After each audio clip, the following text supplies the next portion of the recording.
दोस्तों आज की वीडियो में हम आपको जर्मनी के बारे में दिलचस्प बातें बताएंगे, तो बने रहिए वीडियो के आखिर तक। दोस्तों दुनिया में सबसे ज्यादा कार्स जर्मनी में ही बनाई जाती हैं और इन कार्स को दुनिया भर में इस्तेमाल किया जाता है। साल 2011 की एक रिपोर्ट के मुताबिक जर्मनी ने 6 मिलियन कार्स को सेल किया था, जिनमें BMW और मर्सिडीज शामिल थी।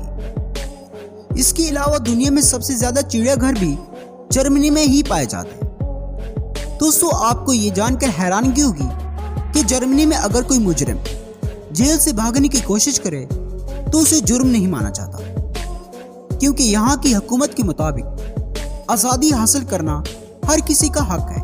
दोस्तों क्या आपको पता है कि सेकेंड वॉर के बाद जर्मनी में कोका कोला पीने पर पाबंदी लगा दी गई थी। यहाँ के लोग सॉफ्ट ड्रिंक पीने के आदी हो चुके थे, इसलिए अल्टरनेट सॉफ्ट ड्रिंक फंटा बनाई गई थी, जिसे बाद में बहुत ही पसंद किया गया और आज भी फंटा जर्मनी के लोगों की पसंदीदा सॉफ्ट ड्रिंक है। तो दोस्तों कैसी लगी ये वीडियो? अगर आपको ये वीडियो पसंद आई है तो हमारे चैनल को सब्सक्राइब करते हुए साथ मौजूद बेल के आइकन को भी प्रेस करें, ताकि इस तरह की मजीद आने वाली वीडियोस की नोटिफिकेशन आपको बर वक्त मिल सके।